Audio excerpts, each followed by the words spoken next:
കർത്താവ് ഇന്നത്തെ സുവിശേഷത്തിൽ വളരെ വ്യക്തമായിട്ടൊരു വാണിംഗ് വരുന്നുണ്ട്.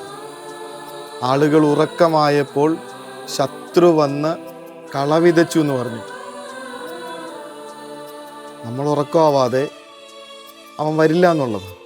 തിന്മയുടെ ശക്തികൾ നമ്മുടെ കുടുംബങ്ങളിലേക്ക് ഇങ്ങനെ കയറിക്കൊണ്ടിരിക്കുന്നുണ്ടെങ്കിൽ ആത്മീയമായ ഉറക്കത്തിലേക്ക് നമ്മൾ വഴുതിപ്പോയത് കൊണ്ടായിരിക്കുമെന്ന് തന്നെ ഉറപ്പിച്ചേക്കാം. പ്രലോഭനത്തിന് നമ്മൾ ഇട കൊടുത്തത് കൊണ്ട് മാത്രം. അതുകൊണ്ടാണ് വചനം പറയണത്, സാത്താൻ നിങ്ങളുടെ വാതിൽക്കൽ പതിയിരിപ്പുണ്ട്, അവന് നിങ്ങൾ അവസരം കൊടുക്കരുത്.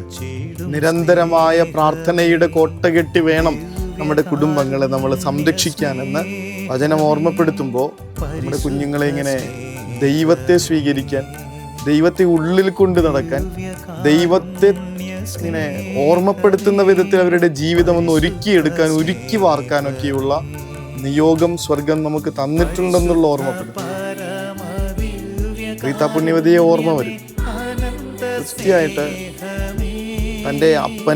തങ്ങളുടെ അപ്പനെ കൊന്ന ഒരാളെ താരായാലും കൊന്ന് ഞങ്ങൾ പ്രതികാരം ചെയ്യാം അമ്മ എന്ന് പറയുന്ന മക്കൾക്ക് വേണ്ടിയിട്ട് ഇവരുടെ ഉള്ളിൽ ക്രിസ്തുവല്ലല്ലോ, കരുണയില്ലല്ലോ, ഉള്ളു നിറച്ച് പകയും വിദ്വേഷവുമാണല്ലോ എന്ന സങ്കടത്തില് ഭർത്താവ് മരിച്ചതിനേക്കാൾ വലിയ വേദനയോടുകൂടെ ആകാശങ്ങളിലേക്ക് നോക്കി കുഞ്ഞുങ്ങൾക്ക് വേണ്ടി അമ്മ പ്രാർത്ഥിക്കുന്ന പ്രാർത്ഥനയുടെ ആഴം നമുക്ക് ആദ്യം പിടികിട്ടില്ല.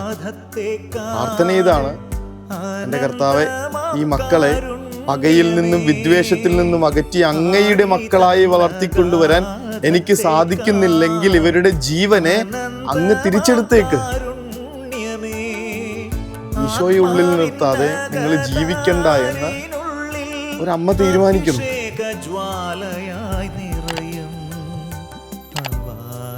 സ്നേഹമേ